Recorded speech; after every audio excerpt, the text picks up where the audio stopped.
ప్రార్థన చేసుకుందాం. ప్రార్థన చేసుకుందాం. పరలోకమందున్న తండ్రి, మా ప్రియమైన దేవ, కృతజ్ఞతాస్తుతులతో నీ పాదములకు చెప్తున్నాను.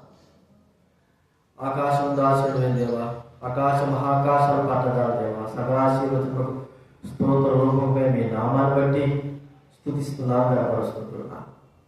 ఈరోజు ప్రభా మీ నామాన్ని బట్టి వచ్చి మేము స్తుతించినా మీ ఆజ్ఞ మీద ప్రతి మనుషులతో అందరూ పరీక్షించుకోవాలి. అలాగ చేసి ఆడితే నా పాత్ర తాగాలి. కాబట్టి తండ్రి, మేము వచ్చి ఉంటున్నాం, వాక్యము బట్టియే మేము పరీక్షించుకోవాలి. ఎవరు మాటల ద్వారా పరీక్షించుకోలేము, ఇతరుల మాటల ద్వారా పరీక్షించుకోలేము. స్వయమహము ప్రభా, అహంకారం కలిగిన వారమైన మమ్మల్ని మీ వాక్యం ద్వారా దేవుడుగా చేసి ప్రభా మరి మా హృదయాన్ని పగలవచ్చు తండ్రి, మెత్త హృదయం మా హృదయం చేసి మీ పాసములు మేము మమ్మల్ని తగ్గించుకొని ఒప్పుకొని విడిచిపెట్టి మా దగ్గర ఒప్పుకొని విడిచిపెట్టడానికి సహాయం తండ్రి. కృతజ్ఞతల వయసులు చేస్తూ మీరు చేసిన మేలుపడుతున్నారు. వాక్యం ద్వారా మాట్లాడవలసిందిగా యేసుక్రీస్తు నామమున ప్రార్థించడి వెడుచున్నాము తండ్రి. బయట ఉన్నవారు రండి సిస్టర్స్. సియోన్ కుమార్ తప్ప ఇంకెవరు అందరూ చేయండి. గాయత్రిగా సియోన్ కుమార్ ఇద్దరే ఉంటారు. దేవుని వాక్యంలో మనం ఇప్పుడు చదువుకుందాం. మొదటి కొరింథీ రాసిన పత్రిక 11వ అధ్యాయం 28-29 చదువుకుందాం. కొరింథీ రాసిన మొదటి పత్రిక 11వ అధ్యాయము 28-29.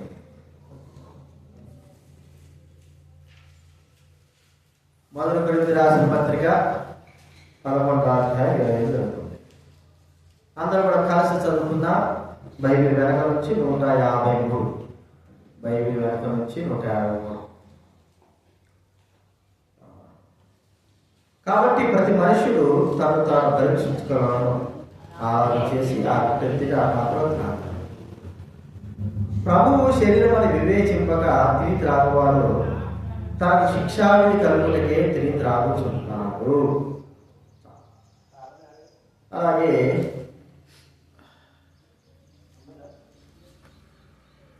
సామెతల గ్రంథం 5వ అధ్యాయం.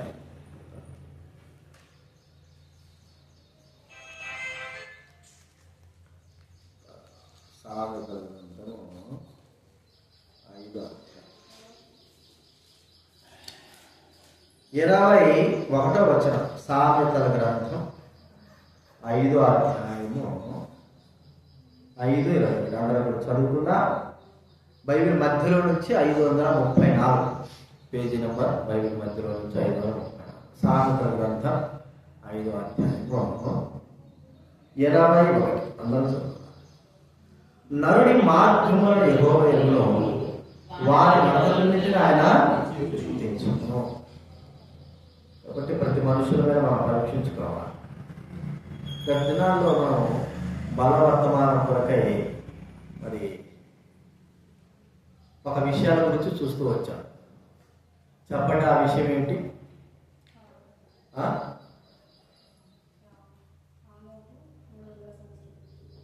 గత విషయాల్లో ఒక విషయాల గురించి చెప్తూ వచ్చాం. మొదటి నుంచి ఏం చెప్తూ వచ్చాం చెప్పండి.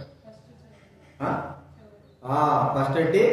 చెవులు. రెండవదిగా కన్నులు. మూడవదిగా నోరు. నాలుగవదిగా చేతులు.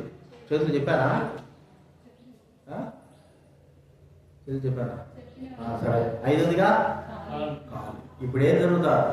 ఏం చెప్తున్నాం? కాలు, నడక. కాబట్టి ప్రభువైన యేసుక్రీస్తు వారు మనల్ని ఆత్మీయంగా వెలిగించాడు. మన కన్నులు తెచ్చాడు, మన నోరు తెచ్చాడు, మన యొక్క చెవులు తెరిచాడు, మన యొక్క చేతులు పవిత్రపరిచాడు, మన యొక్క కాళ్ళు పవిత్రపరిచాడు.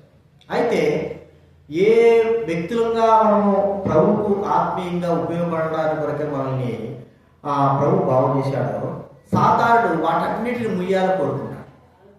మన చెవులు ముయ్యాల కోరుకున్నాడు, మన నోటిని ముయ్యాల కోరుకుంటున్నాడు. ఇంకా చెప్పండి. మన కన్నులు ఉయ్యాలని కోరుకున్నాడు. మన చేతులు పనికి రాకుండా కావాలని కోరుకుంటున్నాడు. మనం నడవకోకుండా ఉండాలని కూడా కోరుకుంటున్నాడు. అంటే మన కుంటివాడు ఎలాగైతే నడవకోకుండా ఉంటే తన పనులు ఎలాగ అయిపోతాయో, తన జీవం ఎలాగ అయిపోతుందో, కుంటివాడు మరి ఏమేమి చేయలేని వాడుగా, ఎక్కడికి వెళ్ళలేని వాడుగా, కనీసం దేవుని ఆలయంలో కూడా వెళ్ళలేని పరిస్థితి కలిగిన వాడుగా ఉంటున్నాడు. అలాగ మన ఆత్మీయ స్థితిని చెయ్యాలని సాతానుడు కోరుకుంటున్నాడు. అయితే ప్రభువైన యేసుక్రీస్తు వాక్యం ద్వారా మనతో మాట్లాడతారు. ఇది మనం గుర్తించాల్సింది అంటే నడతలు. గత వారం చూస్తూ వచ్చాం. నడక, నడుచుట, మన కాళ్ళతో మనం నడుచుట, ఆత్మ సంబంధంగా నడక. సరే, మరి ఆదికాండం 17వ అధ్యాయం మొదలు వచ్చాం. ఆదికాండం 17వ అధ్యాయం మొదలు వచ్చాం. వాక్యం తీయాలి. అబ్రహాము 99 ఏళ్ల వాడైనప్పుడు యెహోవా ప్రత్యక్షమై, నేను సర్వశక్తి గల దేవుడను, నడచుచు నా సన్నిధిలో నడచుచు. పాదాలంటే నడుస్తా కదండి, నడచాలి. కానీ నా సన్నిధిలో నడవాలి అనేటువంటి వృత్తి, నా సన్నిధికి రావాలి. బైబిల్ కదా ఉంది, నీవు దేవుని మందిరమునకు పోవునప్పుడు ఎక్కడ మాట చెప్పండి, నీ ప్రవర్తన జాగ్రత్తగా చూసుకో. ప్రసంగి గ్రంథం 5వ అధ్యాయం మొదటి వచనం చదవండి ఎవరైనా. ప్రసంగి గ్రంథం 5వ అధ్యాయం మొదటి వచనం. పోవునప్పుడు, వెళ్ళినప్పుడు, నడుచునప్పుడు నీ ప్రవర్తన జాగ్రత్త. ఇక్కడ సామెతల నరుల యొక్క నడతలన్నిటిని దేవుడు గుర్తిస్తాడు. మనం అనుకుంటాము, మనము గుర్తిస్తా ఉంటాం, అరే వీడి ప్రవర్తన బాగాలేదు, వీడి నడవడిక బాగాలేదు కదా. పిల్లలు చూస్తా అంటే వీడి నడకలో తేడా వచ్చింది. నడకలు అంటే ఏంటి, వాడి ప్రవర్తనలో తేడా వచ్చింది. మనం శారీరకంగా చూస్తే పిల్లలు నడుస్తూ ఉంటారు, బాగా నడుస్తాడు. ఏదైనా ముళ్ళు పుచ్చుకున్నప్పుడు కుంటుతా నడుస్తూ ఉంటారు. ఏదో కుంటుతా నడుస్తున్నావు, ప్రవర్తన అంటే మన నడకలో తేడా వచ్చి మనం గమనిస్తుంటాం. భౌతికంగా, ఆత్మ సంబంధంగా కూడా నడక అనేది ప్రవర్తన జీవితానికి గుర్తు. ఏది ప్రవర్తనలో ఏదో బాగలేకుండా ఉంటుంది, నడగా వేరే విధంగా ఉంది అనేది మనము గుర్తిస్తాం. బయట ఎవరు ఉండకూడదు, దయచేసి లోపల విలాసిని లోపలికి రండి, ఒక్కరే ఉండాలి. శివ కుమారి గాయత్రి కింద తప్ప ఎవరు ఉండాలి, లోపలికి రండి. కాబట్టి గుర్తిస్తాం. ఇక్కడ నడక అనేది మనం చూస్తాం. ఆయన నడతలన్నింటినీ గుర్తిస్తున్నాడు, ఆయన మన ప్రవర్తన గుర్తిస్తున్నాడు. చదువుకున్నాం కదా 5వ అధ్యాయంలో సామెతలో, నరుని మార్గంలో యెహోవా ఎరుగను, వారి నడతలన్నింటినీ ఆయన గుర్తించు. నరుని మార్గాలు, నడతలు. ఇప్పుడు మన మార్గాలు ఏ వైపు పోతున్నా, ఎట్టు వెంబడిస్తుంటున్నా. బైబిల్ గ్రంథంలో ఉంది, యెహోషువ రాసిన గ్రంథం. బైబిల్ వెనక భాగం నుంచి 178 పేజ్. యెహోషువ రాసిన గ్రంథం 3వ అధ్యాయము 4వ వచనము చదువుకుందాం. యెహోషువ రాసిన గ్రంథం 3వ అధ్యాయము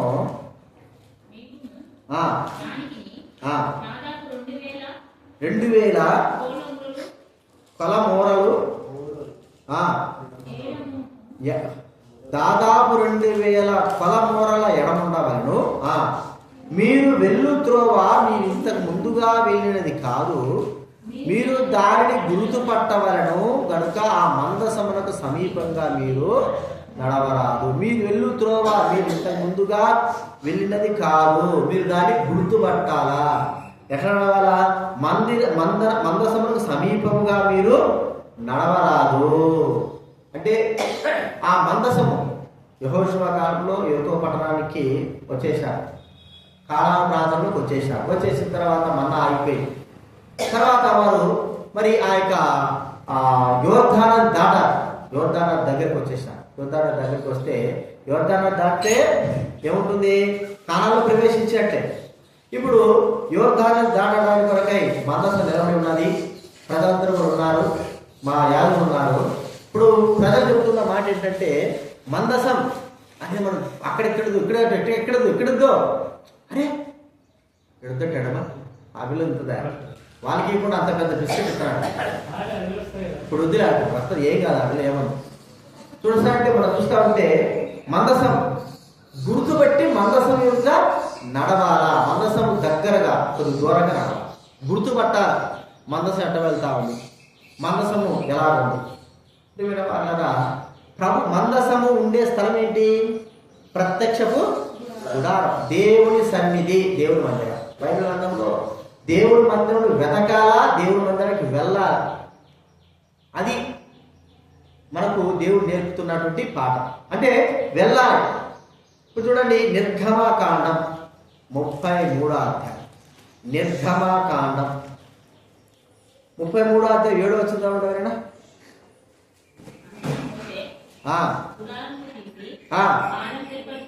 పాలెం వెలుపలికి వెళ్ళి గుడారం పేరు పెట్టెను. యెహోవాను వెతికిన ప్రతి వాడును వెళ్ళుచు వచ్చాను. యెహోవాను వెతికిన ప్రతి ఒక్కడు కూడా, అంటే దేవుని మందిరమునకు వెళ్ళుచు రావాలి. మన యొక్క కాళ్ళు ఎవరి కోసం దేవుడు ఇచ్చాడు, దేనికోసం ఇచ్చాడు, ఎక్కడికి వెళ్ళడానికి ఇచ్చాడు, ఎవరిని గమనించడానికి ఇచ్చాడు? మనం ఒకసారి ఆలోచిస్తే లోకంలో ఉన్న పరిస్థితులన్నీ తిరగడానికి మనకు కాళ్ళు ఉంటాయి, కానీ దేవుని ఆలయంలోకి రావడానికి మన కాళ్ళు అన్నాడు కదండి. కాళ్ళు నొప్పులు వచ్చినాయా, కీళ్ళ నొప్పులు వచ్చినాయా, కొద్ది కాళ్ళు దెబ్బ తగిలిందా, లోకమంతా తిరుగుతాం, లోకమంతా వెళ్తాం, దేవుని ఆలయానికి దేవుని సన్నిధికి రాలేకపోతాం. ఎంత దురదృష్టకరం. వారినారా, దేవుడు మన జీవితాలను చూస్తూ ఉంటున్నాడు. దేవక్క ఏ గాలి, ఏ గాలి, ఏ గాలి, ఆ పిల్లని ఎక్కిరిస్తాను, ఏ గాలి చెప్పు, నాకు కనపడుతుంది కదా, నువ్వు నా దిక్కు చూడు, చదువురా సందడి వినాలి కదా నువ్వు. ఆ పిల్లతో నీకేం పని? ఆ పిల్లని ఎక్కిరిస్తే ఆ పిల్ల నీకు ఎక్కిరిస్తుందా? తల్లి బిడ్డ ఎక్కిరిస్తాను అమ్ముడు. ఇటు మనిషి చూస్తున్నాడని గ్రహింపబడలేదు నీకు అసలుకి. ఇక్కడ వాక్యం చెప్తున్నాడు, అందరూ ఒక రకంగా ఉంటాడు, చెప్తాడు, వింటాడు, అది చూస్తున్నాడు, గ్రహింపులని వినకపోతాడు. దాని వాక్యము చదువు రాకపోయినా వినాలి. అది కూడా లేకపోతే ఎట్లా? ఆ పిల్లలకు చూడద్దు, కళ్ళు ఇట్టే ఉండాలి. కాబట్టి ఇక్కడ మనం చూస్తూ ఉంటే దేవుడి మందసం, దేవుడి మందిరమునకు మనము వెళ్ళేవారంటా ఉంటాం. ఆ దినాలు ఎలా ఉండేదంటే పరిస్థితుల్లో, రాజుల కాలంలో దేవుడి మందిరం అంటే ఏముందిలే, అందులో ఇక దేవుడి మందిరం లాగా ఉన్నటువంటి బయలు సంబంధమైనటువంటి మహాసభలు, లేకపోతే అక్కడక్కడ గుడారాలు, అక్కడక్కడ పర్వతాల పైన ఆ గుడారాలు, ఇవన్నీ ఉండేవి అప్పట్లో రాజుల కాలంలో. ఎందుకంటే యెరొబెయాము చేశాడు, దూడలు ఇవేనా నాయన, ఇక్కడే మీరు ఉన్నత స్థానాలు ఇక్కడే మీరు అర్పించుకోవాలా, అంత దూరం ఎందుకు పోతారు, ఇక్కడ అర్పించినా కూడా ఆ దేవుడికి అర్పించినట్లే అనేటువంటి భావన ప్రజలలో పెట్టేసి, ఆ దినాల్లో దేవుడి సన్నిధిలో, దేవుడి మందిరంలో రాకపోవడము ద్వారా బడులు ఆగిపోయినాయి, మరి మీటింగ్లు ఆగిపోయినాయి, లేకపోతే పండుగలు ఆగిపోయినాయి. ప్రజల్లో మరి ఆ యొక్క బలు, ప్రజలు ఉదయం ఒకటి సాయంత్రం బడులు అర్పించడం ఆగిపోయింది. దైవ మందిరం అంతా కూడా ఎంతో మరి తీసివేసినట్లుగా చేయబడతారు. ప్రజలు రాక, గ్రహింపు లేక, దేవుని సన్నిధికి రాక. ఆ దినాలు, ఇప్పుడు ఈ దినాలు కూడా కరోనా వచ్చిన తర్వాత ఏం చేశారంటే ప్రజలందరూ కూడా టీవీలకు, సెల్ ఫోన్లకు కనుక్కోపోయినా ఒక సంవత్సరం వరకు జరిగింది లేదు, తర్వాత ఇప్పుడు రావడం మొదలుపెట్టారు. అయినా ఇప్పుడు కూడా ఆ ప్రభావం, ఆ యొక్క ప్రభావం మనుషులో ఉంది కదండి. ఏముండాలి, అంత దూరం పోతే ఏమొస్తుంది, ఈ సెల్ ఫోన్లో చూడొచ్చు, పరిస్థితి ఏముందిలే అనేటువంటి విధానం. కాబట్టి దేవుని మందిరానికి, దేవుని ఆలయానికి మనము వెళ్ళాలి. మన నడతను గుర్తిస్తున్నాడు. ఎక్కడికి వెళ్తున్నాడు ఈ వ్యక్తి, ఏ దగ్గరికి వెళ్తున్నాడు, ఏ సందర్భం వెళ్తున్నాడు, నాకు దగ్గర కాకోకుండా ఎక్కడికి వెళ్తున్నాడు, ఏ సందర్భంలో ఎక్కడ తిరుగుతున్నాడు. ప్రభు అనుకుంటున్నాడు, మనం అనుకుంటాం, నేను జ్ఞానవంతుని, నన్ను ఎవరు పట్టించుకుంటారు, నన్ను ఎవరు చూస్తారు, నన్ను అసలు అడిగేవారెవరు, దేవుడి మందిరం రాకపోతే నన్ను చెప్పేవారెవరని అనుకుంటామే కానీ దేవుడు అన్నీ తెలుసు, ఏమేమి చేస్తున్నాడు. ఒక్కోసారి నేను కూడా ఎందుకు దేవుడు తెలిసినప్పుడు మనం చెప్పాల్సి వస్తుంది, హెచ్చరించాలి, ఒకసారి అయిపోతారు. దేవుడు చెప్పవలసినప్పుడు, దేవుడు కొట్టవలసినప్పుడు, దేవుడు తన్నవలసినప్పుడు, సమయం వచ్చినప్పుడు వాళ్ళే తెలుసుకుంటారు. అర్థమైందా? కాబట్టి ఎందుకు ప్రతిమాత్మన, ఎందుకు దేవుని సన్నిధికి రెండోని వాడుకుంటున్నాం అంటే దేవుని సన్నిధికి ప్రత్యక్షత మనం కోల్పోతుంటున్నాం.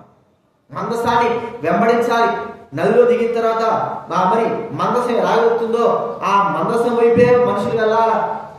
అంటే దేవుని సన్నిధిక మందిరపు మార్గాలు ఆ దినాలు ఎలాగున్నాయి, ఈ దినాలు ఎలా ఉన్నాయి ఒకసారి గుర్తించుకో. ఆ దినాలు ఎలా ఉన్నాయి? మందిరము, ఉద్యోగము, లేకపోతే ఇల్లు, మూడే కదండి. ఈ దినాలు ఎలా ఉన్నాయి చెప్పండి? ఇల్లు, ఊర్లో కూర్చుంటారు రచ్చమండలు, బస్ స్టాండ్ల కాడ కూర్చుండేది రచ్చమండలు, ఇంకా దేశాంతం జరగడం. ఎక్కడ పడితే ఏ ఊళ్ళు ఆ ఊళ్ళో ఈ ఊళ్ళో. ఏమిటి కారణం? ఏమిటంటే మనం ఎక్కడున్నాం,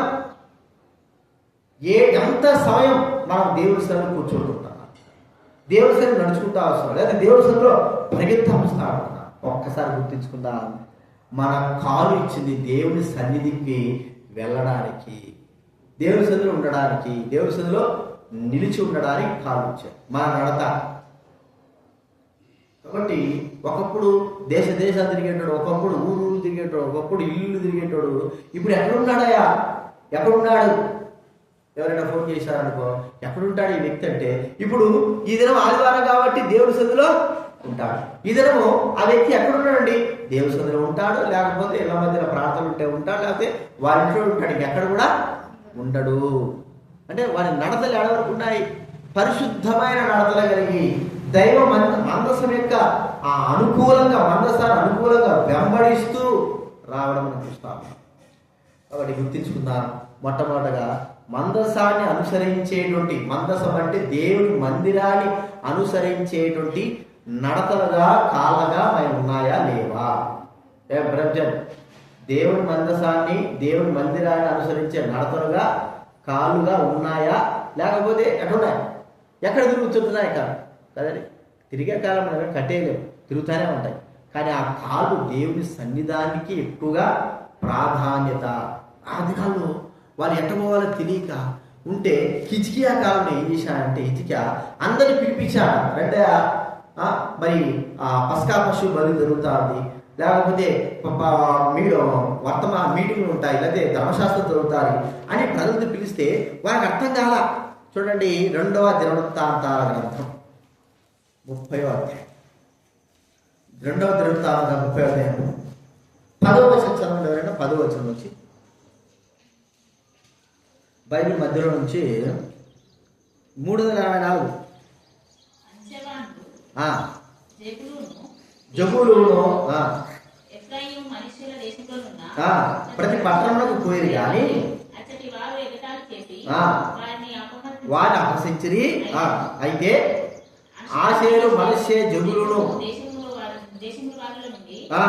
కొందరు కృంగిన మనసుతో యెరూషలేమునకు వచ్చి, కృంగిన మనసుతో కొంతమంది వ్యర్థాలు చేస్తున్నారు. ఎప్పుడు దేవుని మందిరమేనా?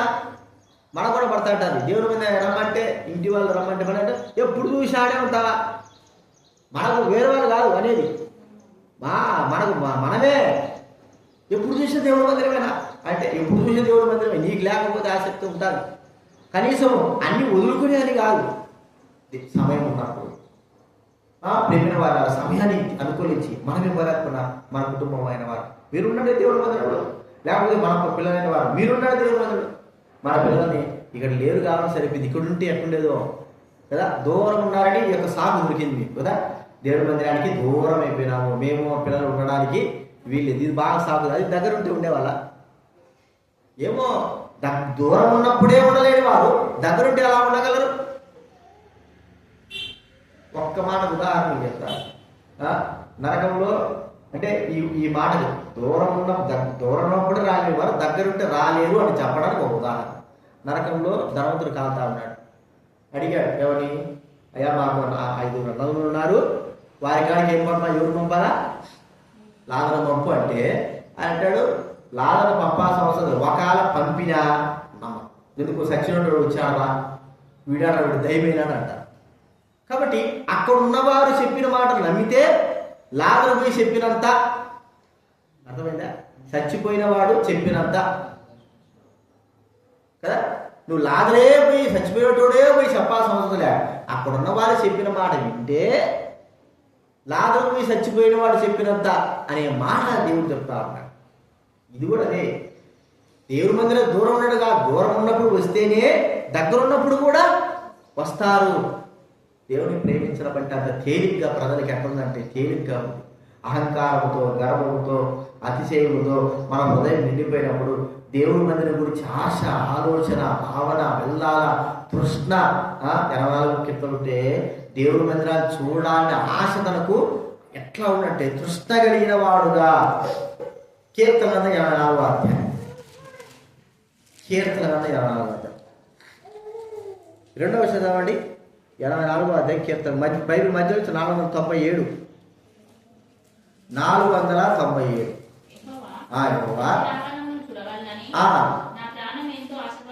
నీ యెహోవా మందిరావరణమును చూడాలి. జీవము గల దేవుడు దర్శించుటకు కేకలు వేయుచున్నవి. చూడాలి, జీవము గల దేవుడి మందిరానికి వెళ్ళాలి, ఊర్లోకి పోవాలి, అక్కడ పోవాలి, ఇక్కడ పోవాలని ఆశ పుట్టినట్టుగా దేవుడి మందిరంలోకి వెళ్ళడానికి కూడా మనకి ఏముంటా ఆశ ఉంటా. లేకపోతే ప్రేమైన వాళ్ళరా అది వ్యర్థమే మనం గుర్తించుకుందాం. ఇది నా సైతాను వినపోపని చేస్తా ఉంటాడు. దేవుడు ఏముంది దేవుడి మందిరంలో ఆయన చెప్పుకుంటా ఉంటాడు, నువ్వు విన్నట్టుగా ఉన్నావు. చెవులు ఏం చేస్తాడు చెప్పండి, మన చెవుల్ని మూసేస్తాడు, చెవులు మూసేస్తాడు, చూస్తాడంట కళ్ళు మూసేస్తాడు, మన గ్రహింపు లేకుండా చేస్తాడు.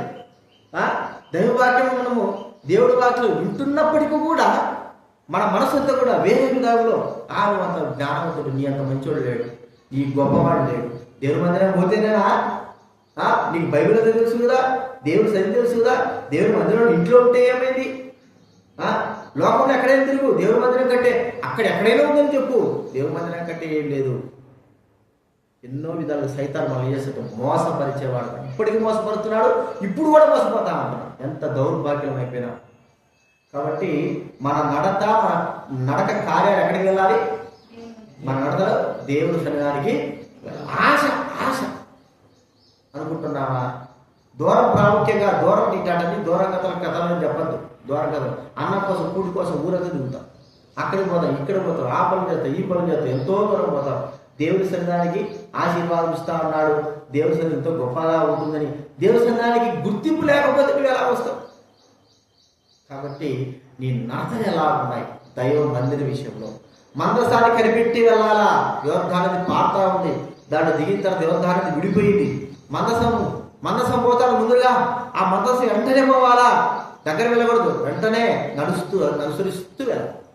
మందసం అంటే దేవుని మందిరం కూడా, అది మనం ఇది మొట్టమొదటి చూసుకుంటున్నాం. రెండోదిగా మనం నడత ఏమిటి అంటే నిర్గమాకాండం 18వ అధ్యాయం చూడండి. నిర్గమాకాండం 18వ అధ్యాయం 30వ వచనంలో కదా దైవ గ్రంథంలో నిర్గమాకాండం బైబిల్ తీయాలా? నిర్గమాకాండం 18వ అధ్యాయము 30వ వచనం బైబిల్ తీసి చదవండి. 30 లేదా 27 చదవండి.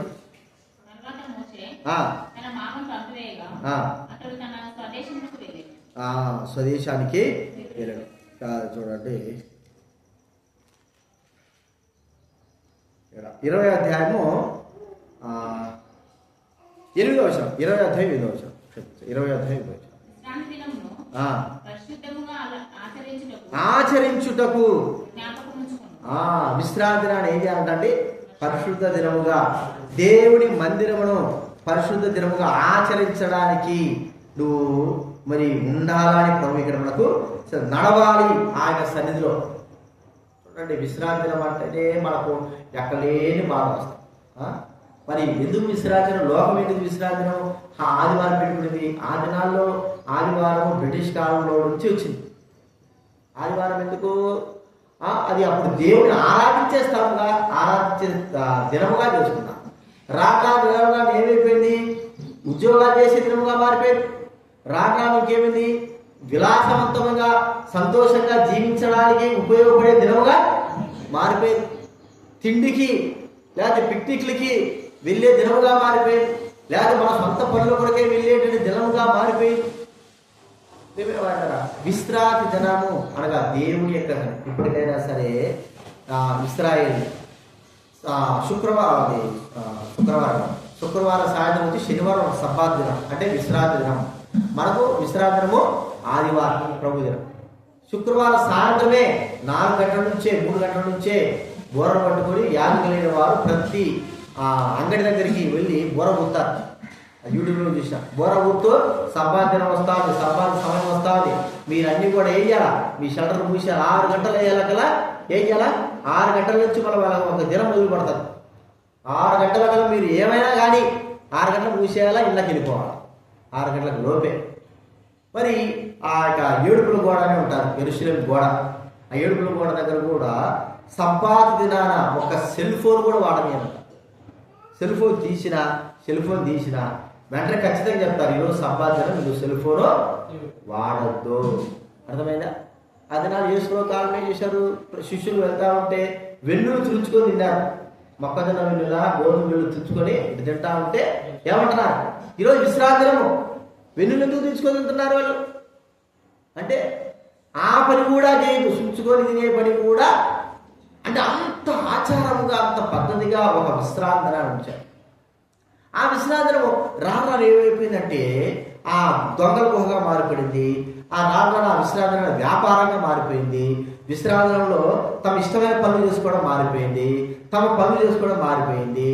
అంటే విశ్రాంతి దినం యొక్క నడకలో వాళ్ళ ప్రవర్తనలో మార్పులు వచ్చేసినాయి. నడుచుకోవాలా, విశ్రాంతిలో మీరు పరిశుద్ధమైనదిగా ఉండేటట్టు చూసుకొని నడుచుకోవాలా అని చెప్పడం. అయితే మన విశ్రాంతి నడుస్తున్నావా, ప్రభు దినాలు వస్తున్నాం, ఎన్ని దినాలు పోగొట్టుకున్నా, ఎంత దౌర్భాగ్యం. ఒక్క దినం పోతే ఎన్ని దినాలు పోయినట్టు చెప్పండి, ఎన్ని దినాలు చెప్పాలి కదా, ఎన్ని దినాలు, 1000 దినాలు. మనం అనుకుంటాం నేను జ్ఞానం కదా, ఏం పోకపోతే ఏమైంది ఆడ, ఏముంది ఆడ, ఏం లేదు. అయ్యే దయ్యం బట్టి మనకు అక్కడ చేస్తాడ, సైతాన్ని బట్టి మనం ఏం చేస్తాడ చెప్పండి. సైతాన్ని ఏం చేస్తుంది, దేవుడి మందిరానికి వెళ్ళకోకుండా చేసేదే సైతాన్ పని. అడిగి పోతే వాడు బాగుపడతాడు. దేవుడి వాక్యం వింటే ఏమో ఒక మాట కాకపోతే ఇంకొక మాట దేవుడి వాక్యం కావచ్చు, చిన్నపిల్లల్లో కూడా కావచ్చు. ఆడికి పోతే బాగుపడిపోతాడు. పెద్దల్లో కూడా ఏం చేస్తాడంటే మూర్ఖత్వం కలిగించి ఏముందులే ఏం పోతావులే, ముందు మన పనులు చూసుకుంటాం. విశ్రాంతి కూడా ఇంటికాడ కూర్చున్నాం. ఎంతమంది కూర్చున్నారో ఈ దినాన విశ్రాంతి, ఈ దినాన దేవుని సన్నిధికి రాక ఎంతమంది ఉన్నారో చూస్తే ఎంత దౌర్భాగ్యంగా మనం మారిపోయామంటే. ఆ దినాలు నేహమ్యా కాలంలో కూడా వాళ్ళు ప్రమాణం చేసుకుని విశ్రాంతి దినాన్ని మేము నడుచుకుంటాము, ఆ దినాన్ని పాటిస్తాము. అయితే ఎలా ఉందంటే విశ్రాంతి దినాన్ని వీళ్ళందరూ ఎవరు, చేపలు అమ్మేటోళ్ళు, కూరగాయలు అమ్మేటోళ్ళు, వీళ్ళందరూ కూడా ఏ విధంగా ఆ వస్తువులు అమ్ముకునేటోళ్ళు యెరూషలేములోకి వచ్చేది యెరూషలేములో పెట్టేసుకుంటారు. అర్థమైందండి? యెరూషలేము పెట్టేది వీళ్ళకి ఏమో ఆశ కలుగుతారు. విశ్రాంతి ఏం చేయాలా, చేపలు వచ్చినాయో చేపలు వదిలి పెడతారా, మంచి చేపలు వచ్చినా ఈరోజు మంచి మటన్ చేసుకోరు, మటన్ వచ్చిందనుకో వదిలి పెడతారా? చూడండి, ఏ రోజు చేసుకోరు మన వాళ్ళు. దరిద్రం. ఆదివారం వచ్చిందంటే చేపల కోసము, మాంసం కోసము, తిండి కోసము, ముందు వాటి తర్వాతనే మళ్ళీ ఎన్నో మాటలు. ఎంత దౌర్భాగ్యం. దేవుడి మందిరం అంటే, ఆ విశ్రాంతినము ప్రభు దినం అంటే నిర్లక్ష్య స్వభావం. అందుకే ఎదురు దేవుడు కూడా ఏం చేస్తాడు, నువ్వు మనం చేస్తూ ఉంటే చూస్తూ ఊరుకుంటున్నాడు అనుకుంటున్నారేమో. విశ్రాంతి దేవుడి మందిరంలో వెళ్ళకు. నాకంటే ఖాళీ ఇరిగినప్పుడు మేము వెళ్ళకపోయలేకపోయి, అన్నీ ఉండి కూడా మనం పోలేకపోతే, అన్నీ చేసి కూడా మనం పోలేకపోతే, ఇంట్లో మనం పనులు చేసుకొని మన ఇష్ట ప్రకారంగా దైవ సన్నిధికి వస్తూ ఉంటే ఒప్పుకుంటాడు దేవుడు. ఎప్పటికీ ఒప్పుకోడు, గుర్తుపెట్టుకోవాలి. నీ జ్ఞానము నీ గర్వం అనుస్తాడు ఒక దినా. అరే నా మందిరం విషయంలో అంత లెక్క లేకుంటావా, నీ పనులు నేను ఎట్ట చేస్తా చూస్తా, నువ్వు పనులు ఎట్ట పెట్టుకుంటా చూస్తా, నీ పనులు నేను ఎట్ట జరిగిస్తాను చూస్తా. అర్థమైందా? కాబట్టి దేవుడి మందిరాన్ని ఏం చేయాలి చెప్పండి, ఏం చేయాలి? ఇప్పుడు నేను మా పిల్లల్ని ఎందుకు నేను ఇస్లాంలో ఏమొచ్చింది, రాగాసన ఇస్లాంలో సీట్ వచ్చింది, ఆ బాబుకి ఇస్లాంలో సీట్ వచ్చింది. ఎందుకు నేను చేస్తలేదు, కొంత డబ్బైనా పెట్టి ఎందుకు నేను చేస్తున్నాను? క్రిస్టియన్ స్కూల్లో మందిరం ఉండాలా? ప్రతి సోమవారం సిస్టర్స్ ఎప్పుడో నుంచి వచ్చి పిల్లలకు వాక్యం చెప్తారు, సండే స్కూల్ చెప్తారు, ఆదివారం చర్చికి పోతారు. అది ఉండాలి. డబ్బు ప్రాముఖ్యం కాదు. ఏడు పోయినా అనుకో తిండి ఫుల్గా ఉంటారు, మంచిగా 3 పూట పెట్టారు. సాయంత్రం స్నాక్స్, మా ఇంకేంటి పకోడా, మా తెలిసిన స్నేహితులు తెలియదంట, 3 పూట్ల మంచిగా పెడతారంట.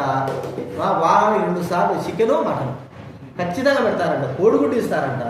సాయంత్రం 4 గంటలకి వేడి పకోడా వాళ్ళే ఉంది తినాలి. తినేటోళ్ళు మళ్ళా అంటే తెలుసు వాళ్ళు తినేటోళ్ళు కానీ పడితే ఫుల్లుగా లాగుతారు. ఆ పిల్ల తినలేదు కానీ ఏం చేస్తావు చెప్పు.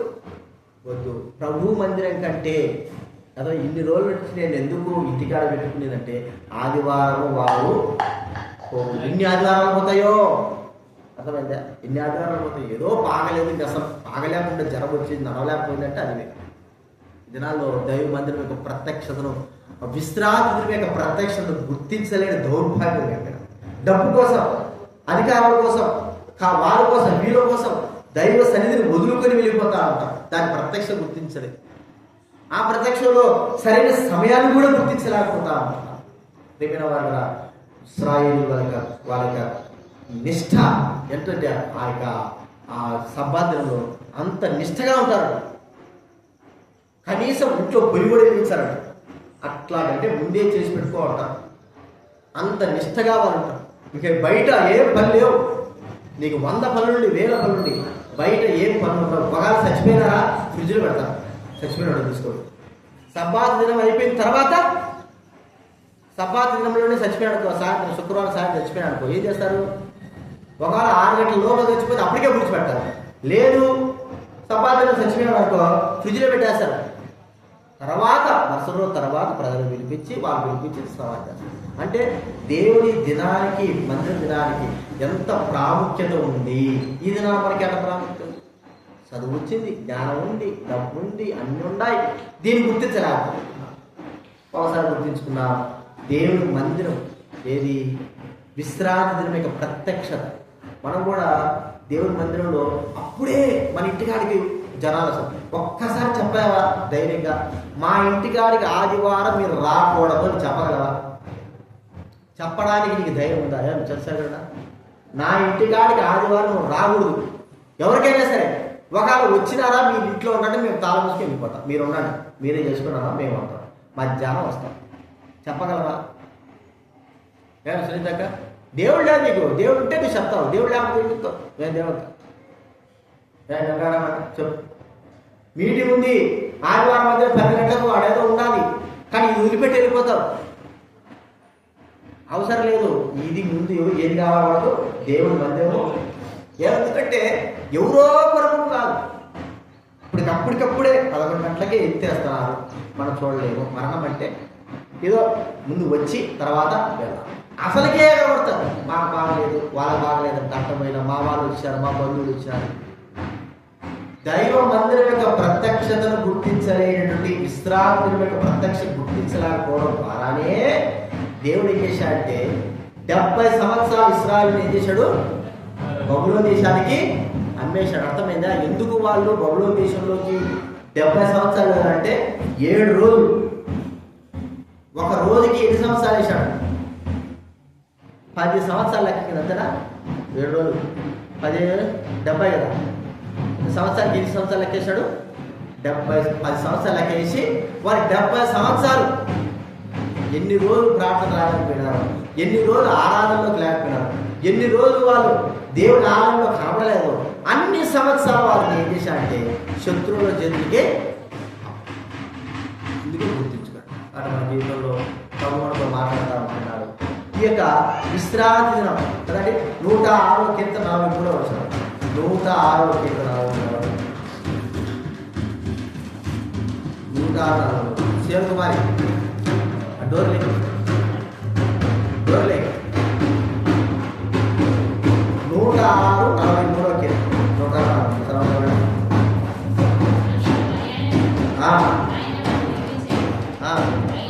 అయినాడు. తమ ఆలోచన అనుసరించి తిరుగుబాటు చేయొచ్చు వచ్చి. కాబట్టి తమ ఆలోచన అనుసరించి తిరుగుబాటు చేస్తూ ఉన్నారు, నడుస్తూ ఉంటున్నారు. ఈమెడ వాళ్ళ విద్యుతాను ఏమైనా కాలంలో మరి చెప్పిన మాట లేదు. దేవుని ఆలయంలో దేవుని మందిరం విషయంలో వాళ్ళు ఎంతో నష్టపడుతూ వచ్చారు. మరి ఒక యాభై వ్యక్తి ఎంతో కష్టతరంగా కదండి. వాళ్ళందరూ కూడా పనులు చేసుకునే వాళ్ళు, అమ్ముకునే వాళ్ళు, వ్యాపారం చేసేవాళ్ళు యెరూషలేములోకి వచ్చారు. సరే యెరూషలేముకు రావద్దని గేట్లు వేసేస్తే యెరూషలేము గోడ దగ్గర ఉన్నారంట. యెరూషలేము గోడ దగ్గర ఉన్నారు. యెరూషలేము గోడ దగ్గర ఉన్నప్పుడు నెహెమ్యా వెళ్ళాడు, మీరు ఎందుకు అసలు విశ్రాంతి దినాన్ని వచ్చి యెరూషలేము గోడ దగ్గర ఉన్నారు? అమ్మా సంస్థలే, మనకు గోడ దగ్గర ఉంటే చాలు. అర్థం కదా? నువ్వు వచ్చి అమ్మా సంస్థలే. అరే ఈరోజు ఇప్పుడు మటన్ మా దగ్గర పోయలేదనుకో, చెప్తున్నా, ఎక్కడో పోసినాడు. పోసినప్పుడు మనం ఏం చేస్తాం చెప్పండి? ఇక్కడ లేకుండా ఆడిపోయి అట్లాగా యెరూషలేము గోడ దగ్గర ఉంటే ప్రజలు ఏం చేస్తారు? యెరూషలేములో రావాల్సిన అవసరం, బయటికి పోయి కూడా కొనుక్కుంటారు. ప్రియమైన విశ్రాంతి దినం యొక్క విశిష్టతను గుర్తించాలి. ఏమైనా కానీ నీకు 1000 రూపాయలు ఇస్తాడా, 2000 ఇస్తాడా, మీ బంధువా, లేకపోతే నేను ఇంకా 200 ఇస్తానని చెప్తాడా? ఏమైనా సరే, ఇప్పుడు మీకు పరీక్ష ఏం చేస్తారో, ఇప్పుడు నాట్లు ఉన్నాయి, ఆదివారం కూడా పోవాల్సి వస్తుంది, చూసుకో ఇష్టం. ఆదివారం 200 ఇస్తారంటారేమో. మీరు పోయేటప్పుడు ముందే చెప్పండి, ఆదివారం నువ్వు గీ పెట్టిన తల కింద పెట్టి కాలు పైన పెట్టి నేను రాను. సోమవారం నుంచి శనివారం వస్తాను. ఒకవేళ ఆదివారం అసలు మధ్యాహ్నం కూడా కాదు, మధ్యాహ్నానికి సంబంధం లేదు కదా, ఆదివారం అంటే నువ్వు చెప్పగలవా? చెప్పాలి. సొంత డబ్బు కోసం 500 కోసం ఆశపడి ఏముందిలే పాస్టర్ గారే కదా ఒకరోజు కదా, ఏముందిలే ఏమంటారు మా పాస్టర్, ఏమన్నాడు చెప్పుకుంటా అంటే మేము వింటానే ఉంటాం. మా చెవులు ఎప్పుడో శివుడు ఎక్కిపోయినాయి. మా చెవులు ఎప్పుడో శివుడు ఎక్కిపోయినాయి.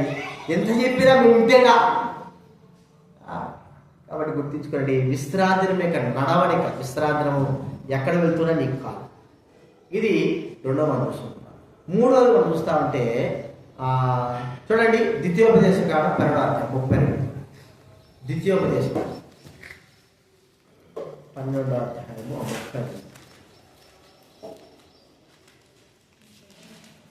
12:32 కదా, సరే 12:32. ద్వితీయోపదేశ కాలం 12:30.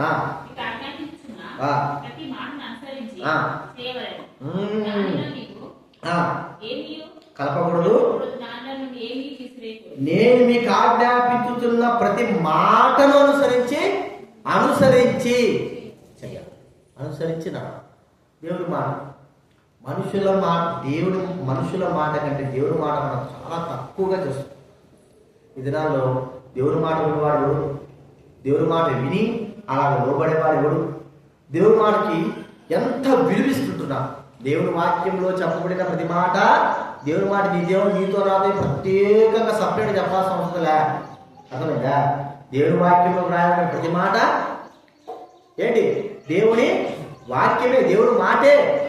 దీన్ని మనం అనుసరించాలి, అనుసరించే వారంగా ఉంటున్నామా? 28వ అధ్యాయం మొదలు చూడండి. ఇలా దీవులు పొందలేకపోవడానికి కూడా అదే కారణం. ద్వితీయోపదేశం 28వ అధ్యాయం మొదలు వచ్చాం. 28వ అధ్యాయం మొదలు వచ్చాం. బైబిల్ తీయా, శ్రద్ధగా విని ఆజ్ఞని అనుసరించి నడుచుకొని ఎడలా. చాలు, శ్రద్ధగా విని ఆజ్ఞని అనుసరించి నడుచుకోవడం. దేవుడు మాట విని అనుసరించి నడుచుకోవాలా? ఎవరంటున్నా? వినవాడారా? ఎంత దౌర్భాగ్యం అయిపోతున్నాం మనమంతా కూడా. దేవుడి మాటను అనుసరించలేని వారంగా, దేవుడి వాక్యమును అనుసరించలేని వారంగా చేయబడతా ఉంటున్నాం. బైబిల్ వాక్యము రాయబడిన మాట కాదు, వాక్కు. ఎంతమంది దేవుడి వాక్యమును, దేవుడి వాక్కును అనుసరించగా నష్టపోయిన వారు చాలా మంది ఉన్నారు. ఒక సౌలు చూసుకుంటే, ఒక దావీదు చూసుకుంటే, ఇంకా మిగతా వారు హిజ్కియా, ఉజ్జియా అనేటువంటి వ్యక్తిని చూసుకుంటా ఉంటే, ఎవరెవరైతే నష్టపోయారో బైబిల్లో వారందరూ కూడా దేవుడి మాటను అనుసరించగా నష్టపోయిన వారే. మనం ఆ నష్టంలో ఉండకూడదని దేవుడు తన వాక్యం ద్వారా మరో మాట అనుస్తున్నాడు. ఇప్పుడు మనం చెప్తున్నాం ఒక వ్యక్తికి మంచి మాట చెప్పే, ఇలా నడవద్దు చెప్పినా, నేను నడుస్తాను నా ఇష్టం పోయినాడు అనుకో, వాళ్ళు ముళ్ళు పుచ్చుకుంటాయో, లేదా పాము కలుస్తుందో, లేదా ఏమో జరుగుతుంది. జరిగిన నష్టము ఎవరు భరించాలో ఆ వ్యక్తే భరించాలి. మంచి చెప్పినప్పుడు వినకపోతే ఎవరు భరిస్తారు చెప్పండి? ఏ వ్యక్తి అయితే నష్టపడుతున్నాడో ఆ వ్యక్తి ఆ నష్టం భరిస్తాడు. ఈ దినాల్లో ఊరికే మాటలు మాత్రం వదిలిస్తారు. అబ్బో ఇక చూసుకో దేవదూత నేను తప్ప ఇంకెవరు లేరు, మంచిగా నేను నడుచుకుంటున్నాను, మీరందరూ పాపాత్మలు, నేను ఒక్కడిని పుణ్యాత్మని అనే మాట ఏం చెప్తాటమో. కానీ దేవుని మాటలు అనుసరించలేని దౌర్భాగ్యులుగా, దేవుని మాట, దేవుని వాక్యం, దేవుని వాక్కు, దేవుని స్వరము నీదే సపరేట్గా మాట్లాడు. దేవుడి వాక్యం ద్వారా మనతో అందరితో కూడా దేవుడి వాక్యం, దేవుడి దైవ సేవకులకు మాటల ద్వారా, దేవుడి స్వరం ద్వారా మనం విని వాటి ప్రకారంగా చేయగలిగితే, నడవగలిగితే మనం క్షేమం పొందుతాం. లేదంటే మన ఇష్ట ప్రకారం మనం వెళ్ళామనుకో ఒక దినాలు ఎంతో నష్టాన్ని మనం అనుభవించాలి కదండి. ఒక వ్యక్తి ఇలాగ దృఢ నిశ్చయం చేసుకున్నాడు. చూడండి, ఎజ్రా గ్రంథం 7వ అధ్యాయం. ఎజ్రా గ్రంథం ఎజ్రా గ్రంథం 7వ అధ్యాయం 10వ వచనం చదవండి ఎవరైనా. ఎజ్రా గ్రంథం 7వ అధ్యాయం 10వ వచనం. 7వ అధ్యాయము 10వ వచనం చదవండి. పరిశోధించి దాని చొప్పున ఏంటంటే నడుచుకున్నటకును దాని కట్టడలను విధులను నేర్పుటకును దృఢ నిశ్చయం నడుచుటకును. మనము ఇతరులకు చెప్పేంత స్థాయిలో వెళ్ళిపోవడం ప్రాముఖ్యమే, నీవు నేనే వేశాను. కానీ వాళ్ళకు చెప్పకమునుకు దీన్ని అనుసరించి నడుచుకోవడం కూడా చాలా ప్రాముఖ్యమే. నాకొక్కరికే కాదు, మీకొక్కరికే కాదు, దేవుడి వాక్యము సంబంధించి దేవుడి వాక్యం నడుచుకోవాల్సిన వారందరూ కూడా, దేవుడి వాక్యం చదివే వారందరూ కూడా, సంఘంలో ఉన్న వారందరూ కూడా దేవుడి వాక్య ప్రకారంగా నడవలసినటువంటి బాధ్యత ఖచ్చితంగా. వాళ్ళు నడుపుతున్నారు, నేను నడుపుతున్నాను, మంచి మూర్ఖులుగా మనం మోసపరుచుకుంటా ఉంటాం. ప్రేమిన వాళ్ళు చేసుకోకూడదు. మనం ఒకసారి గమనించుకుందాం. దేవుడి వాక్యం, దేవుడి మాట, ఈ మాట నేను చెప్పారా, ఆ మాటలు విధేయత. నేను అనుకునేదంటే చిన్న విధేయత, ఒక పెద్ద విధేయత వచ్చింది. ఒక వ్యక్తి ఒక ఉన్న స్థానంలో పెద్ద విధేయుడుగా చేయబడ్డాడు అంటే ముందు చిన్న చిన్న విధేయతలో నుంచే పెద్ద పెద్ద విధేయతలోకి వెళ్ళిపోతాడు. ఒకటేసారి పెద్ద విధేయత ఎవడు కూడా చేయలేదు కదండి. ముందు నేర్చుకుంటేనే తర్వాత ఏదైనా నేర్చుకుంటాడు. నేర్చుకోకుండా ఎన్ని చేస్తే వస్తుంది, దాంట్లో భావం తెలుస్తాయి. కాబట్టి మనం గుర్తించాల్సింది ఏంటంటే ఆయన మాటలను మనం వినాలి. నేను మూర్ఖుండండి, నాకేం తెలియదు, నిజమే, మూర్ఖులము నిజమే, కానీ వినే గ్రహింపు మనకుంది. సరే, అక్కడ చదవడం మాట ఉంది. నెహెమ్యా గ్రంథం 8వ అధ్యాయం 2వ చదవండి. నెహెమ్యా గ్రంథం 8వ అధ్యాయము 2వ ఎజ్రా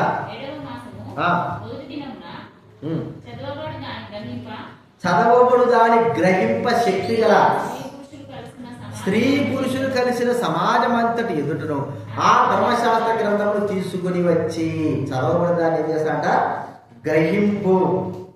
12 ఆ తర్వాత జనులు తమకు తెలియజేయబడిన మాటలని గ్రహించి తిరుటకును త్రాగుటకును లేని వారికి పలహారం పంపించటకును సంభ్రమంగా ఉండే వారికి ఎవరి ఇంట్లకు వారు వెళ్ళిపోయి గ్రహించారు.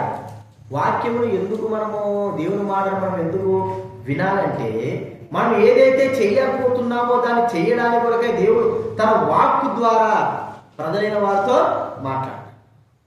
మీరేం చేయాలా, ఏం చేస్తున్నారు, ఏం చేయకూడదు అన్నప్పుడు ఆ మాటలు మన హృదయాలు ఉంటాయి. అసలుకే మనం దేవుని మధ్యన దేవుని వాక్కుకు స్థలమే. ఈ విధంగా చెప్పండి, ఈ రోజు లేచిన వెంటనే బైబిల్ చదువుకున్న వారు ఎవరు?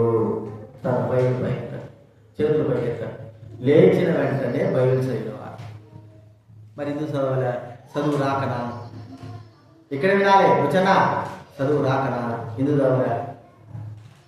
ఇష్టం లేదు. ఒకరోజు 2 రోజుల ఇష్టం లేదు. అందుకే అజ్ఞానంలో కన్ను మూసుకోపోవడం అంటే ఏంటంటే అజ్ఞానము. మనకు అర్థమవుతుందో కాదో తర్వాత సంగతి, కానీ దైవవాక్యం మనం ఏం చేయాలి చెప్పండి,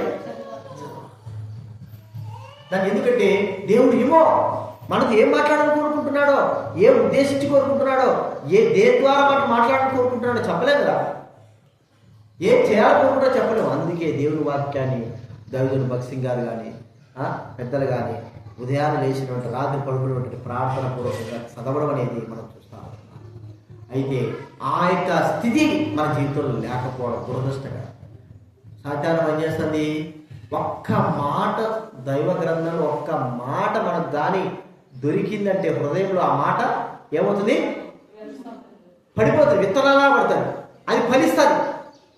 ఆ మాట కూడా మానవ హృదయంలో పోకుండా ఉండాలంటే వీరేం చేయకూడదు, దేవుని వాక్యాన్ని ఎవరికైనా అంతే. పెద్ద పెద్ద జ్ఞానవంతుడు ఉన్నాడు అనుకోండి, వానికైనా దేవుని వాక్యం జ్ఞానమే. వాడికి ఈ ప్రపంచమంతటా జ్ఞానవాక్యం అంటే దేవుడు. చూడండి, సొలొమోను ఉన్నాడు, పెద్ద జ్ఞానం కలిగిన వాడు. ఏం ఆధారం చేసుకుంటున్నాడు సొలొమోను చెప్పండి. అంత సొలొమోను ఏం ఆధారం చేసుకున్నాడు, దేవుని యొక్క ధర్మశాస్త్రాన్ని ఆధారమే, వేరేదేం లేదు.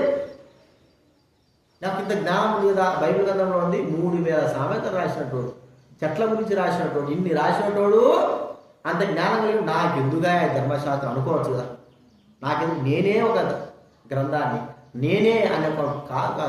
ఇది లేకపోతే అంత శూన్యం. అందుకే దేవుని వాక్యాన్ని ధ్యానించాలా, దేవుని వాక్యాన్ని చదువుకోవాలి. మన మూర్ఖత, మన అజ్ఞానం పోతుంది, మనలో ఉన్నటువంటి కఠినత్వం పోతుంది, మనలో ప్రభు మాట్లాడే కొద్దీ మనలో మెత్తన మనసు వస్తుంది, లోబడే స్వభావం వస్తుంది, దీనత్వ స్వభావం వస్తుంది, యథార్థంగా జీవించాల స్వభావం వస్తుంది. ఏమి చెయ్యాలో ఏమి చేయకూడదో ఈ వాక్యం చదవడం ద్వారా మనం తెలుసుకుంటాము. ఏం చంద్రశేఖర్ అర్థమైందా? నీకు చదువచ్చు కానీ నువ్వేం చేయాలి, ఈరోజు ఏం చేయాలి? ఎన్నోసార్లు చెప్పిన అంటే నీ హృదయంలో ఏం చేసిన సైతాడు ఒక బీజం వేశాడు, చదివితే ఏమవుతుంది నీకు, ఏమవుతుంది? ఉదయం లేచి పనికిపోతే 1000 రూపాయలు వస్తుంది, చదివితే నీకేమొస్తుంది? సైతాన్ చూడి చదివితేనే వచ్చేది కథ. రావి చెట్టు చిన్న విత్తనం, ఇంత విత్తనం, ఏముంది, ఇది కూడా ఒక విత్తనమేనా? అర్థమైనా మీకు? రావి చెట్టు కదా, మర్రి చెట్టు ఇది కూడా ఒక విత్తనమేనా అనుకుంటే ఏం చేస్తారు? కోటగోడలో మొలుస్తూ ఉంటాయి చెట్లు, మర్రి చెట్లు మొలుస్తూ ఉంటాయి. అది ఎంత పెద్ద విత్తనం నాటినవాడ, ఎవరు నాటారు? ఆకాశ పక్షులు ఏరడము అవి ఉండడం ద్వారానే. ఆ చిన్నదే ఆమె గింజంత ఉంటుంది. మర్రి విత్తనాలు చూసారు కదా మీరందరూ, చూసారా? ఆమె ఏం చేస్తుంది? అంత చిన్న విత్తనమే మనుషులు కూడా పడగొట్టలేనంత కోటల్ని చీల్చి వేస్తారు. ఆ వేరులు అంత గట్టి మొలిసిందా అంతే, కోట కూడా పగిలిపోతుంది. అది మొలవకుండా చేయడమే దేని పని? సైతాన్. మనందరూ కూడా చిన్నదే కదా అంటే వాడికి తెలుసు, మనకు తెలుసు, మనంత మూర్ఖులు లేవు. ఏది దేవుని వాక్యం యొక్క శక్తి ఎవరికి తెలుసు? ఎవరు తెలుసు? సైతాన్ తెలుసు. ఇది పడిందా, ఈ వాక్యం పడితే సార్ నాయన, ఇది మొలిసిందంటే నా కోట కూడా ఏమైపోతాయి? పగిలిపోతాయి. ఇది మొలవకుండా చెయ్యాలా? ఏం చేయాలా? ఆ విత్తనమే దగ్గర రాకుండా చెయ్యాలి. విత్తనం దగ్గరికి వెళ్ళకూడదు, విత్తనం హృదయంలో పడకూడదు, విత్తనం తీసుకోకూడదు. అంటే దేవుని మందిరానికి, వాక్యం దగ్గరికి, దేవుని సన్నిధానికి రాకుండా చేయడమే వాడి పని. కాబట్టి అందుకే ప్రతి మీటింగ్కి రావాలి. వాక్యం ద్వారా ఒకరేమో దేవుడు మనతో మాట్లాడతాడు. ఏ మీటింగ్ పోగొట్టుకోకూడదు. స్పెషల్ మీటింగ్లు, ప్రత్యేక మీటింగ్లు ఉంటాయి, పనులు ఉంటాయి. నీకు లేకుండా ఇప్పుడు నీవునేంతా అసలు వేస్ట్. మనము దేవుని మందిరానికి వెళ్ళడంలో వేస్ట్ అసలుకి. ఆ దినాల్లో కాన్ఫరెన్స్ జరుగుతుంటే ఇళ్ళ పనులన్నీ వదిలిపెట్టి, అర్థమైందా, 10 రోజులు ఉండేవాళ్ళట. పశువులు ఉండే వాళ్ళు ఏం చేస్తారంటే సమర్పించుకుంటారు. నేను ఈరోజు ఉంటాను, నేను ఉంటా, నువ్వు వచ్చే సంవత్సరానికి నేను అర్థమైందా? పశువులు ఉన్నారు, పశువులు మనము ఏం చేయలేము, అవి ఉన్నారు కాబట్టి నేను ఉంటాను, మీరందరూ పోండి, నేను ఇల్లు చూసుకుంటా, అన్ని చూసుకుంటా. వచ్చే సంవత్సరానికి మీలో ఒకరుండండి, నేను కూడా. ఇప్పుడు మనకేముంది? తిప్పి కొడితే 1000 రూపాయలు రావాలన్న మన పనులకి. దానికే మనం దేవుని వాక్యాన్ని, దేవుని మందిరాన్ని, దేవుని సన్నిధిని వదిలిపెట్టుకుని ఏమో చెప్తా ఉంటారు. మందిరానికి రమ్మంటే ఎన్ని మాటలో, మాకు అయ్యి ఉంటాయి. దేవుని ప్రత్యేకమైన మీటింగ్లు రమ్మంటే, కనీసం నర్సాపురం రమ్మన్నా కూడా మనకి ఎన్నెన్నో వ్యాన్లు పెట్టాలి. వాళ్ళకి వ్యాన్లు యానిసి దేవాలమ్మ బస్సులో వ్యాన్లు పెట్టాలి. నీకు ఆశ ఉంటే, మనకు ఆశ ఉంటే, వాక్యం వినాలని ఆశ ఉంటే ముందు వెళ్తా. వచ్చేటప్పుడు దేవుడే తీసుకొస్తాడు. తర్వాత సంగతి పోయిన తర్వాత సంగతి. అసలుకే లేదే మనకు ఆశ. ఎక్కడో తిరుగుతాం. ఇంటికాడే ఎంతైనా సరే ఇంటికాడ కూర్చోవడానికి ఇష్టపడతాం. కానీ దైవ సన్నిధి దేవుని వాక్యంలో ఉండాలా, నేర్చుకోవాలా, తెలుసుకోవాలని ఆశ ఆలోచనలో ఎంత మాట. సుఖాలకు అలవాటు పడ్డాము, మంచి సౌఖ్యాలకు అలవాటు పడ్డాం, మంచి తిండికి అలవాటు పడ్డాం. తర్వాత మరి అక్కడ వెళ్తే కష్టం బాగా. మన యూత్ క్యాంప్ జరిగింది. సుమారు 15,000 మంది దాకా వచ్చారు. మరి ఒకరోజు నీళ్ళు లేవు. ఎంత బాధ కదా, నీళ్ళు లేవు. ఎంతో బాధ అయిపోయింది. మరి ఎందుకు ఇంత బాధపడేది? ఇంటికంటే సెల్ ఫోన్ చూసుకోవచ్చు కదంటే దేవుని సన్నిధానికి కోరుకుంటా. దేవుని వాక్యం నేరుగా వినేది వేరు, వాక్యంలో సెల్ ఫోన్లో వినేది వేరు. మీరు అనుకుంటున్నారు సెల్ ఫోన్ చూస్తే సరిపోతాలండి. సెల్ ఫోన్లో చూసి అసలు చూసేంత సమయం కూడా ఉండదు. నేరుగా కూర్చొని దేవుని మాట్లాడేది వేరు, సెల్ ఫోన్లో మాట్లాడేది. అందుకే దేవుని సన్నిధికి రావాలని మనము దేవుని మాటలు వినాలి. కాబట్టి ఆయన వాక్కును మనం ఏం చేయాలా? జాగ్రత్తగా వినాలి, అనుసరించాలా, నడవాలా. చెప్పిన మాట ఏం చెప్పాడు, ఏం వద్దన్నాడు, ఏం చేయమన్నాడు, ఎలా నడవమన్నాడు, ఎలా ఉండమన్నాడు, దైవవాక్యంలో ఏం నాతో మాట్లాడుతున్నాడు, ఇవన్నీ కూడా వాక్యం చదివితేనే కదా వచ్చేది. రాకపోతే నేను జ్ఞానం ఉంది, తెలివి ఉంది, లేకపోతే అన్నీ మంచివాడిని, నాకు అన్నీ తెలుసు అనుకుంటే ఏమి అంత శూన్యం. అది గుర్తుపెట్టుకున్నా. తర్వాత చివరిగా లాస్ట్ మనం చూస్తూ ఉంటే మనం నడవడిక ఏమైందంటే చూడండి, ఈర్మియా గ్రంథం రోమరాసిన పత్రిక 1వ అధ్యాయం చివరిగా ఒక మాట చూసుకుందా. రోమరాసిన పత్రిక 1వ అధ్యాయము 24వ వచనం చదవండి. 1:20 చాలా ఉన్నాయి. రోమరాసిన పత్రిక 1వ అధ్యాయము 24వ వచనం లేదా? చదువు. ఈ హేతు చేత వారు హృదయముల దురాశను అనుసరించి కదండి, దురాశను ఏం చేశారంటండి? అనుసరించి. 2 కొరింథీ 1వ అధ్యాయం 12వ వచనం. 2 కొరింథీ 1వ అధ్యాయము 12వ వచనం చదవండి ఎవరైనా.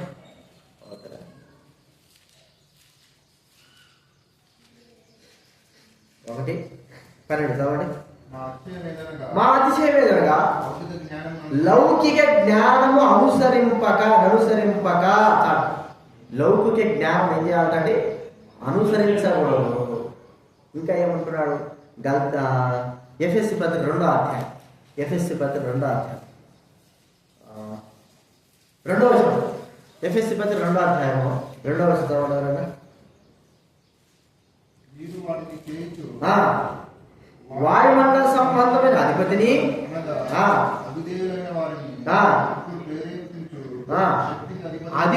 అనుసరించి ఈ ప్రపంచ ధర్మ చొప్పున నడుచుకోండి. మునుపు నడుచుకోండి, అప్పుడు నడుచుకుంటారు, ఇప్పుడు కూడా నడుచుకుంటున్నారు. అనుసరించి, దురాశను అనుసరించి, సాతాను అనుసరించి, మరి పాపాన్ని అనుసరించి ఏమైనా వాట ఎవరిని అనుసరించి నడుస్తుంటున్నా? లోకంలో బాగానే ఉండాలి. నీ అనుసరణ, నువ్వు అనుకరణ ఎవరిని? నేను అందుకే మీకు చెప్పేది ఏంటంటే, నన్ను కానీ మరి భక్సింగ్ గారు కానీ లేదా పెద్ద పెద్దోళ్ళు కానీ ఎవరిని అనుకరణగా పెట్టుకోవాలి. దయచేసి యేసు ప్రభువు తప్ప ఏ వ్యక్తిని కూడా మాదిరికరంగా మనము ఎంత మాత్రం ఉంచుకోవడానికి. ఎందుకంటే యేసు ప్రభువు ఏ లోపం లేదు. ఆయన సరైన విధానం నడిచాడు. ఎంత నడిచాడు? ఇలాంటి చేస్తున్నాడు. నడుచాలంటే పెద్ద పెద్ద వాళ్ళని అనుభవం పెట్టుకో, పక్షి గారు పెట్టుకో, ఆయనలో ఉన్నటువంటి గొప్పతనాలు తీసుకో. ఎవరు పడితే వాళ్ళు అనుసరించి వాళ్ళంతా వీళ్ళు చేశారు, వాళ్ళు చేశారు, వాళ్ళు అనుసరించడం, మనం నాశనం చేసుకోవడం కానీ ఏం వరదు. మనము చేసే పనులలో మనమే నాశనం చేసుకుంటాము. మనం అనుసరించే విధానంలో వెళితే మనమే చెప్పాడు కదా, గుడ్డోడు దారి చూపిస్తే మరోవాడు కూడా ఏం చేశాడ? 2 గుడ్డోలు వెళ్తున్నారు, ఒకడు గుడ్డోడు కూడా దారి చూపిస్తాడు. ముందు వెళ్ళేవాడు గుడ్డోడే, వాడు అనుసరించేవాడు గుడ్డోడే. ఎక్కడ పడతాడు? గుంతలు పడతారు, ఖచ్చితంగా పడతారు. అర్థమైంది? పడాలి కాదు, ఖచ్చితంగా పడతారు. నేను బుద్ధోడిని, నాకు అన్ని తెలుసు, నాకు లైన్ అంతా తెలుసు, ఇది తెలుసు, ఎక్కడెక్కడ ఏమన్నా తెలుసు, నువ్వు బుద్ధోడు కాబట్టే జాగ్రత్తగా ఉండరా ఆయన అని చెప్పి ఖచ్చితంగా పడతాం. అన్నీ తెలిసినప్పుడు కూడా చూడండి, ఇప్పుడు నేను బుద్ధోడుకో నా ఇంట్లో ఎన్ని అడుగులు వేస్తే లోపల వెళ్తా, ఎక్కడైతే లోపల వెళ్తా. మరి గడిచిన అనుభవం ఉంది కాదు చెప్పలా, కానీ ఎవరో ఏదో ఒకటి రాయడం పెడతాడు, బింది అడ్డం పెడతాడు. ఏంటప్పుడు ఏంటి మన కనబడంగా బాగా పోతాం, తప్పదు దమానికి అనమాట. కాబట్టి మనం ఎవరిగా చేస్తాం సైతం గుడ్డులో వెళ్ళేసి ఎవరు అనుసరించాలో ఎవరు అనుసరించకూడదో, ఎవరు ఎలాగ నడుచుకోవాలో నడచకూడదో చేసేయడమే సైతాన్ యొక్క పని. విధానాలు గుడ్డోలు ఎక్కువైపోయినారు. దేవుని వాక్యం కంటే గుడ్డోలు అనుసరించే వాళ్ళు ఎక్కువైపోయినారు. కాబట్టి దురాశలు అనుసరించడం ఇదే ఎఫ్ఎస్సి 4:18 చూడండి. ఎఫ్ఎస్సి 4:18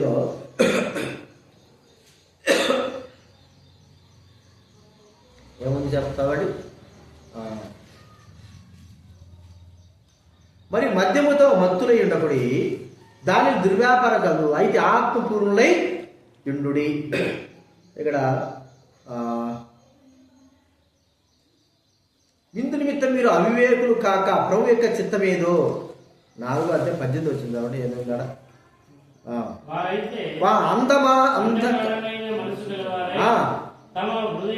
కాఠిన్యం వలన తమలో ఉన్న అజ్ఞానము చేత వేరుపరచబడిన వారై మనస్సునకు కలిగిన వ్యర్థతను అనుసరించి మనస్సునకు కలిగిన వ్యర్థత ప్రియమైన వారరా ఒకసారి గుర్తించుకుని, నీ మనసుకి ఎంత వ్యర్థత ఉంది.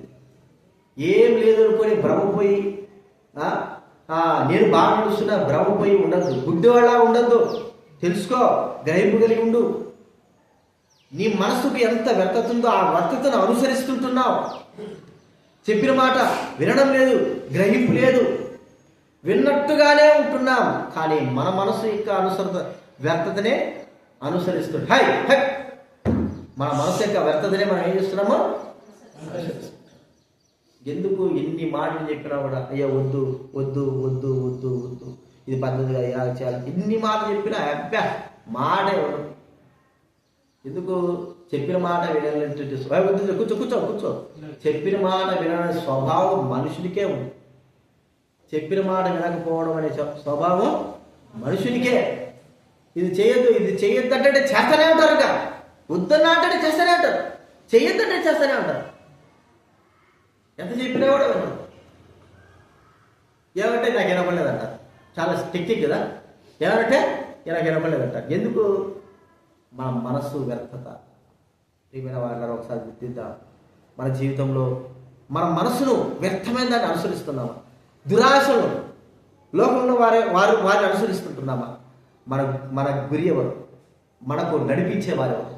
మనల్ని కాపాడేవారు, మనల్ని మంచి వాళ్ళు తెలిపేవారు, తెలిసేవారు ఎవరు? వాళ్ళని అనుసరించు. అన్నిటిలో అనుసరించలేకపోయినప్పటికీ కూడా ఏ విషయాలు అనుసరించాలో అవి గుర్తు పెట్టుకుని అనుసరించు. ఇప్పుడు నన్ను అనుసరించాలి అనుకున్నారు అనుకో, మీరు చెప్తున్నా, నేను పెద్దోని కాదు గొప్పని కాదు, కానీ ఏ విషయంలో నన్ను అనుసరించగలరు? ఒక విషయం చెప్పండి. వాక్యం కాదు, నన్ను అనుసరించ వాక్యం అంటే అందరూ చెప్తున్నారు కాదు. నన్ను అనుసరించాలి అనుకో, ఒక్క విషయమే తీసుకుందా. అన్నిటిలో నేను లేను, ఒక్క దాంట్లోనే ఉంటా. ఆ ఒక్క దాంట్లో అనుసరించడానికి కొరకై మీరు ఏది అనుసరిస్తారు, ఏది తెలుసుకుంటారు, ఏది గ్రహిస్తారు? నాలో అనుసరించవలసినటువంటి ఒక విషయం చెప్పండి. ఇన్ని దినాలు 3 సంవత్సరాలు ఉన్నారు కదా, చెప్ప కూర్చోనా చెప్పు. నన్ను అనుసరించాల్సిన ఒక్క విషయం చెప్పు సార్, నువ్వు నిజంగా ఒప్పుకున్నా. నాకు వాక్యం ఏమి తెలియదు, నేను ఏదో చెప్పాలి కాబట్టి దేవుడు వాక్యంగా చెప్తున్నా. చెప్పా తెలుసు. నన్ను అనుసరించడానికి ఏది మీకు వీలుగా ఉంది, ఏది అనుసరించవచ్చు, ఈ విషయంలో అన్న ఇలా ఉన్నాడు అనుసరించవచ్చు. అన్ని చేయలేను, నా వల్ల కాదు, కానీ అనుసరించవచ్చు. చెప్పండి. ఏం గంగారావు చెప్పండి. ఇన్ని దినాల నుంచి కనీసం అది అసలైన మాట. ఆ తర్వాత సమయం ఇన్ని దినాల నుంచి ఆ సమయం ఉన్న ఒక 4 లోపాలు ఉన్నాయి, మీరు అనుసరించండి. ఈ లోపాలు తీసేస్తే సమయాన్ని కూడా అనుసరించవచ్చు కదా. అర్థమైందండి మీకు? ఇప్పుడు నేను యేసుప్రభులాగా భక్తిగాలాగా పెద్దలు అసలు ఎవరికి వేస్ట్ నేను కాదని చెప్పలేదు, కానీ వాక్యం చెప్పాలా, దేవుడు వాక్యం చెప్పాలి కాబట్టి నాకు తీర్పు ఉంది, మీకు తీర్పు ఉంది. కానీ అనుసరించేటువంటి ఆ జీవితం ఉంది, నాలో అనుసరించాల్సిన జీవితం ఉంది. కానీ ఆ ఒక్కటి తెలుసుకోగలుగుతున్నాను. మీలో కూడా నేను అనుసరించాల్సిన జీవితాలు ఉంటాయి, నేను కూడా చూస్తా ఉంటాను అప్పుడప్పుడు. ఓహో, వీళ్ళలో ఇలా ఉన్నాయి, వీళ్ళు ఇలా ఉన్నారు, వీళ్ళు అనుసరించవచ్చు. అనుసరించలేని ఎన్నో ఉంటాయి, అవి జాగ్రత్తగా ఉండాలి. వాటిని ఏదైతే అనుసరించమో వాటిని అనుసరిస్తాము. అనుసరించకూడదు చెప్పండి, అనుసరించాల్సింది అనుసరించము, అనుసరించకూడదు మూర్ఖులం. మనం ఒక్కోసారి చెప్తే మాట్లాడదాం, ఇది తెలుసుకోవాలి. అందుకే మీరైనా సరే ఒకవేళ గ్రహింపు లేకుండా నర్సాపూర్వాలు మాత్రము నేను మీటింగ్ పోతానంటే చాలు వాళ్ళు ఖచ్చితంగా భయపడతారు. వాళ్ళు ఉదయం ఉపవాస ప్రార్థన 11 గంటలకు ప్రారంభిస్తారు. రాజన్న వస్తున్నాడు అని చెప్తే చాలు 9:30-10 కల్లా ఉంటారు. మరి వస్తాడు, చేసేస్తాడు, వెళ్ళిపోతాడు. మళ్ళీ ఎవరు వచ్చారో రాకుండా అనుకుని వాళ్ళ భయం ఒక్కటి చాలు. ఓ పెద్దగా నిర్ణయం చేసేది ఒక్కటి. అది కూడా ఏంటి, దైవ వాక్యానుసారంగా ఇది ఉపయోగపడుతుందా లేదా, మన మూర్ఖత అనుసరించేది కాదు. ఇది ఈ క్రమము పద్ధతి మనకు ఉపయోగపడుతుందా లేదా, సంఘానికి ఉపయోగపడుతుందా లేదా అనేది కూడా మనం గ్రహింపగలిగిన వారంగా ఉండాలి. ఎందుకు సరైన సమయానికి ఆరంభిస్తాను, 10 గంటలకు ఆరంభిస్తే 12 గంటలకు కూడా ఆరంభించుకోవచ్చు. మీ ఇష్ట ప్రకారం 11:30 కూడా ఆరంభించవచ్చు. లేట్ అని చెప్పుకోవచ్చు, కొద్దిగా ఎక్కువ సమయం తీసుకోవచ్చు, తక్కువ ముగించవచ్చు. అది కాదు, సువార్త అయినా సరే సమయానికి ఆరంభిస్తే మనం ఇంకా కొద్దిగా ఎక్కువసేపు చేస్తాం కదా. ఇప్పుడు 12 గంటలకు ఆరంభించానుకో 1:30 అయింది. నేను ఎప్పుడు 2 వర్తమానాలు చెప్పాలా, ఎప్పుడు మిమ్మల్ని ఇంకా విసిగిచ్చేవాడిగా 2, 3 కూడా కావచ్చు. అర్థమైనా? అదే 10 గంటలకు ఆరంభిస్తే 1 గంట కల్లా 1:30 కల్లా ఎప్పుడు ముగించే రీతిలో ముగించేసి అన్నిటి కూడా సమయం ఉంటుంది. ఆరాధన చేయడానికి అందరూ ఆరాధన చేసిన తర్వాతనే కదా మన కదా. అదే సమయం లేకపోతే ఏం చేస్తాను, ఏం చేస్తాను గంగారామ నువ్వు చేసే ఆరాధన సమయం ఇప్పుడు వచ్చి ఆరాధన చేస్తా, అప్పుడు నీకు బాగా వస్తుంది. అర్థమైనా? అదే సమయానికి ఆరంభిస్తే అందరు ఆరాధన చేయొచ్చు, అందరూ దేవుడు వాక్యం వినడానికి ఉంటుంది, పాటలు పాడడానికి ఉంటుంది. సమయం కూడా మనకి ఏముంటుంది, ఎక్కువగానే ఉంటుంది, సమయం ఎక్కువ ఉంటుంది, ఉపయోగించుకోవచ్చు. అందుకే ఎల్లకాలం మీటింగ్లు పెడితే 7 గంటల కంటే 7 గంటలకే పెట్టండి. మీ ఇష్ట ప్రకారం 8 గంటలకు 9 గంటలకు పెట్టండి. 7 గంటలు పెట్టాకో ఒక అరగంట ఎక్కువ పాటలు పడతా, తర్వాత దేవుడి వాక్యం ఇంకా అరగంట చెప్పచ్చు.